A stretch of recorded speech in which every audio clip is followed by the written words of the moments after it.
ہماری آج کی گفتگو، جیسا کہ آپ احباب نے سوشل میڈیا پر اور ہمارے واٹس ایپ گروپ میں پوسٹ کر دیکھ لیا ہوگا، اور تقریباً یہ ہر انسان کے اس وقت دل کی ایک آواز ہے، اور وہ یہ سوچنے پر مجبور ہو گیا ہے کہ کیا زندگی اتنی ہی مشکل تھی جتنی کہ آج ہمارے لیے ہو گئی ہے، یا زندگی بہت آسان تھی اور ہم نے از خود اس کو اپنے لیے مشکل بنا لیا ہے؟ اور اگر زندگی اب ہمارے لیے مشکل ہے تو کیا اس کو آسان بنانے کا اور ایک نارمل طریقے سے گزارنے کا کوئی طریقہ ہمیں مل سکتا ہے کہ جس کو فالو کر کے ہم ایک اچھی اور بہترین زندگی گزار کے دنیا سے چلے جائیں؟ ان ساری باتوں کے اوپر جب ہم غور کرتے ہیں تو ایک بات تو قرآن مجید میں اللہ رب العزت نے واضح کر دی ہے کہ انسان کو اللہ رب العزت نے مشقت والا بنایا فی قابل، انسان مشقت میں رہے گا، یعنی یہ نہیں ہو سکتا کہ انسان کی سٹرگل، انسان کی جستجو، انسان کی جدوجہد جو ہے یہ ختم ہو جائے، ایسا نہیں ہوگا۔ جمود انسان کو نہیں آئے، آگے سے آگے کوشش جاری رکھنا یہ انسان کی زندگی کا ایک لازمی عمل ہے۔ جو انسان اس بات کو نہیں سمجھ سکا وہ انسان سکون میں آ ہی نہیں سکتا۔ یعنی یوں سمجھ لیں کہ انسانی زندگی کا سکون ہی یہ ہے کہ انسان جہد مسلسل میں اپنا دل لگا لے، انسان مشقت مسلسل اور کوشش مسلسل جو ہے، سعی بہم جسے اقبال نے کہا ہے کہ اس میں انسان اپنا دل لگا لے تو یہی انسان کے لیے ایک بہت سکون کا باعث بن جائے گی۔ بات انسان سمجھ جائے کہ یہی تو زندگی کا حاصل ہے۔ پھر دوسری بات جو مشاہدہ کرنے سے معاشرے میں پتہ چلتی ہے کہ ہم میں سے اکثر لوگ وہ اپنے مقام سے، جہاں پر اللہ نے ان کو پیدا کیا، جہاں پر اللہ نے ان کو رکھا ہوا ہے، وہ اپنے اس مقام سے ناخوش نظر آتے ہیں اور دوسرے کے مقام کو اپریشیٹ کرتے ہیں۔ بسا اوقات امیر لوگ غریب آدمی یا ملازمت پیشہ لوگوں کو دیکھ کر یہ کہہ رہے ہوتے ہیں کہ یار ہم دیکھو کتنا کھپائی کر رہے ہیں اور حاصل کچھ بھی نہیں ہوتا، ہم سے تو یہ اچھے ہیں کہ دیکھو کتنی پرسکون سی زندگی گزار رہے ہیں، جو ہے پتا ہے بس اسی دائرے میں رہ رہے ہیں، نہیں کوئی ادھر ادھر کی کوئی فکر، بڑے آرام سے زندگی گزار رہے ہیں۔ غریب آدمی امیر کو دیکھ کے جو ہے اس کے لائف سٹائل کو دیکھ کے حسرت بھری نگاہوں میں مبتلا ہو رہا ہوتا ہے۔ اس سارے سینیریو کو سمجھنے کے لیے صرف ایک حدیث مبارکہ جو آج میں آپ کے سامنے رکھوں گا، اگر یہ ہمیں سمجھ آ جائے تو کم از کم ہم اپنی ذات پہ شکوہ کرنے سے باز آ جائیں۔ اور وہ کیا ہے؟ یہ حدیث قدسی ہے۔ حدیث قدسی وہ ہوتی ہے جو بیان تو رسول اللہ صلی اللہ علیہ وآلہ وسلم نے کی ہوتی ہے، یعنی وہ قرآن نہیں ہوتا، وہ نبی صلی اللہ علیہ وآلہ وسلم کے الفاظ ہوتے ہیں، لیکن اس میں اللہ ڈائریکٹ بندے سے کلام کر رہا ہوتا ہے۔ تو اللہ رب العزت بندوں سے یہ فرماتے ہیں کہ میرے بعض بندے ایسے ہیں کہ اگر میں ان کو مالدار رکھوں تو ان کا ایمان بچتا ہے، اگر میں انہیں غریب کر دوں تو ان کا ایمان ہی ختم ہو جائے گا۔ پھر فرمایا میرے بعض بندے ایسے ہیں کہ اگر میں انہیں غریب رکھوں تو ان کا ایمان باقی رہتا ہے، اگر میں انہیں دولت دے دوں تو وہ ایمان سے ہی جاتے رہیں گے۔ میرے بعض بندے ایسے ہیں جن کو صحت مند رکھوں تو ان کا ایمان باقی رہتا ہے، اگر وہ بیمار ہو جائیں، معذور ہو جائیں تو ان کا ایمان ہی جاتا رہے۔ پھر فرمایا میرے بعض بندے ایسے ہیں کہ اگر ان کو معذور رکھا جائے تو ان کو اللہ یاد رہتا ہے، ان کا ایمان بچتا ہے. اگر ان کو صحت یاب کر دیا جائے تو ان کا ایمان ہی جاتا رہے گا. پھر اللہ رب العزت فرماتے ہیں اے انسانوں، میں تمہارے حالات اور تمہارے قلبی رجحان کو بہتر جانتا ہوں، سو میں نے تمہارے لیے جو بہتر سمجھا اس مقام پہ تمہیں رکھا ہے. اب آپ مجھے بتائیے کتنی پیاری یہ بات ہے جو اللہ نے ڈائریکٹ مجھ سے اور آپ سے کہہ دی. اللہ کہتے ہیں یعنی اگر میں یہ سوچوں کہ فلاں آدمی جو مجھ سے اوپر لیول پہ بڑا ہے میں کیوں وہ نہیں ہوں، تو اللہ کہتے ہیں اگر تو وہاں پہنچ گیا نا تو تو اتنا متکبر بن جائے گا کہ تو بندے کو بندہ نہیں سمجھے. ہو سکتا ہے تو نمازی چھوڑ دے، ہو سکتا ہے کہ تو سود کی طرف چلا جائے. تو یہ اللہ رب العزت کی جو تقسیم ہے نا، سب سے پہلے مجھے اور آپ کو یہ کام کرنا ہے کہ ہم نے اللہ کی تقسیم پہ راضی ہونا. ہم جامعہ سلفیہ میں جب پڑھتے تھے 2004 کی یہ بات ہے، تو ادریس سلفی صاحب حافظہ اللہ تعالی ہمارے استاد ہیں، انہوں نے مجھے اس وقت ایک واقعہ کلاس میں سنایا تھا، وہ آج جمعے کی تیاری کرتے ہوئے مجھے یاد آ گیا. وہ کہنے لگے کہ بنی اسرائیل کی یہ روایت ہے کہ حضرت موسیٰ علیہ السلام ایک دفعہ دریا کے کنارے بیٹھے ہوئے بچوں کو دیکھ رہے تھے اور بچے دریا کے پانی میں کھیل رہے تھے، نہا رہے تھے. تو ایک معذور بچہ جو چل نہیں سکتا تھا وہ سائڈ ساحل پہ بیٹھا بچوں کو دیکھ رہا. حضرت موسیٰ علیہ السلام کو بہت ترس آیا اور حضرت موسیٰ نے اللہ سے کہا یا اللہ یہ سارے نہا رہے ہیں، یہ بیچارہ یہاں بیٹھا ہے، اس کی ٹانگیں بھی ٹھیک کر دے، یہ بھی جا کے نہائے. اللہ تعالیٰ نے کہا ہے موسیٰ میں جو جانتا ہوں وہ آپ نہیں جانتے. لیکن حضرت موسیٰ علیہ السلام تھوڑا سا، جن کو ہم اپنی زبان میں ایک لاڈلا نبی بھی کہہ دیتے ہیں نا، کہ نہیں بات تھوڑا سا منوانے کے تھے کہ نہیں منوائی جائے. تو حضرت موسیٰ علیہ السلام نے کہا یار دیکھنا ہے، میں نے اس کو بھی ٹانگے دے، دیکھ لیتے ہیں کیا ہو جائے. اللہ تعالیٰ نے کہا ٹھیک ہے موسیٰ. تو اللہ تعالیٰ نے اس بچے کو بھی صحت یاب کر دیا اور اس کی ٹانگیں ٹھیک ہو گئی. وہ اٹھا ویل چیئر یا جو بھی چیئر اٹھا اور اس نے دوڑا بھاگا ٹھیک. حضرت موسیٰ نے کہا چل بھائی تو بھی کھیل بچوں کے ساتھ، میں نے دعا کی. وہ بھی بچوں کے ساتھ دریا میں جا کے کھیلنے لگے.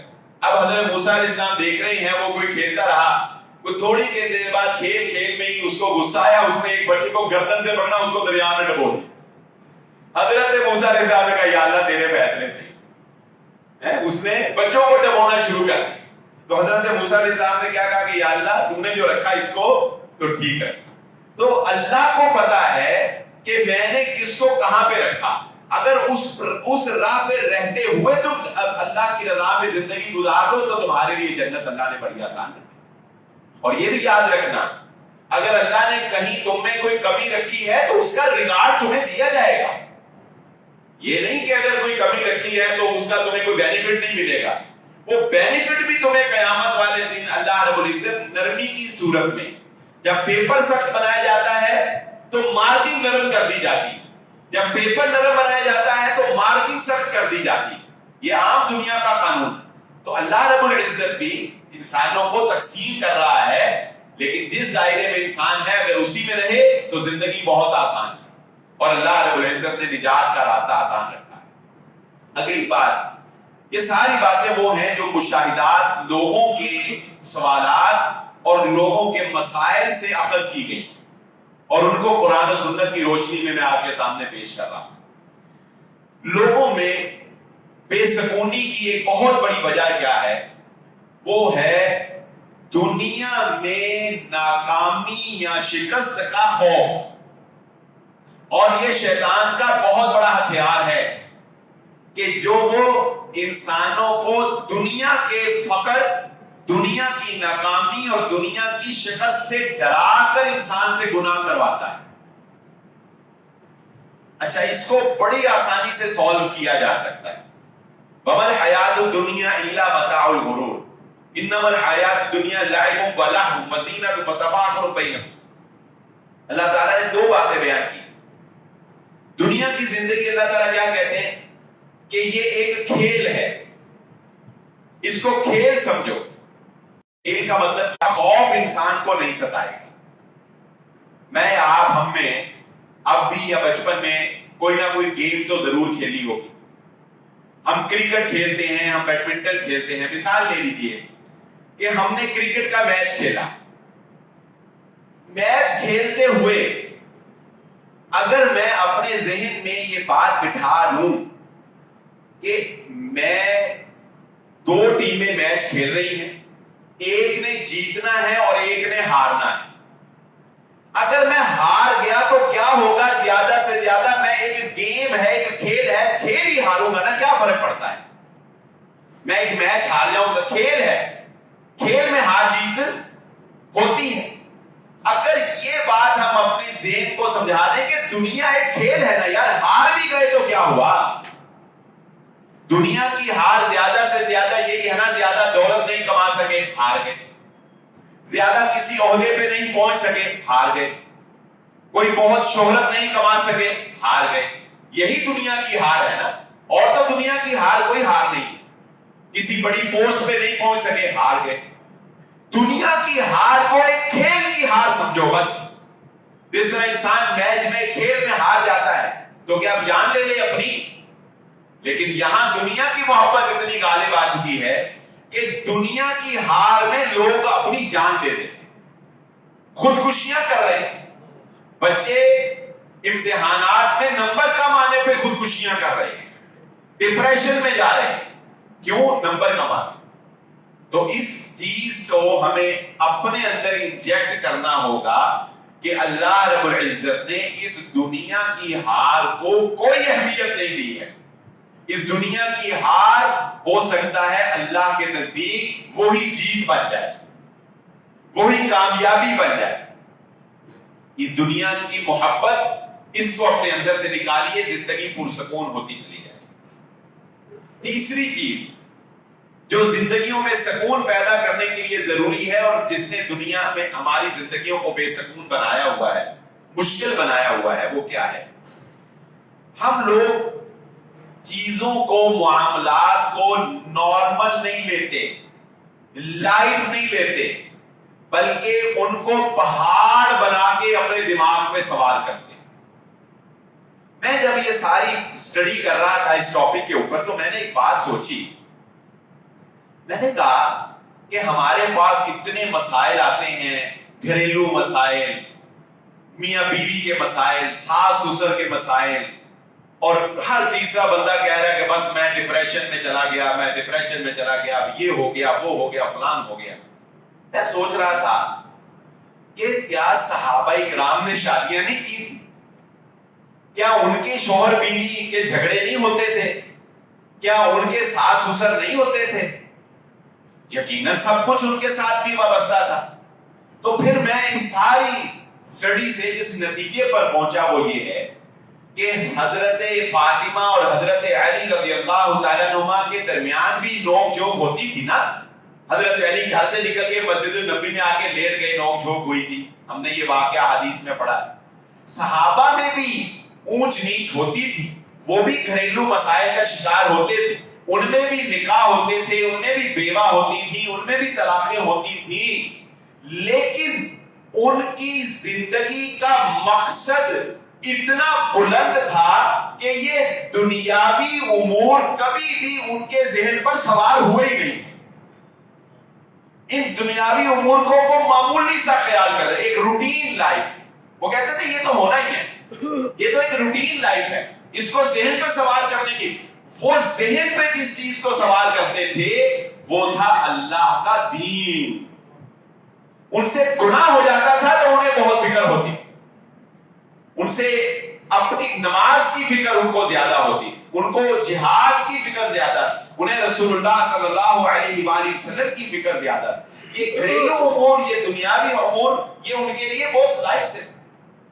ہمارے اندر یہ پرابلم یہ ہے کہ ہم چھوٹی سی بات ہوتی ہے نا, ہم اس کو پہاڑ بنا دیتے ہیں. گھروں میں صرف اس بات پہ لڑائیاں ہو رہی ہے کہ ٹی وی چینل جو ہے وہ کون سا دیکھنا ہے.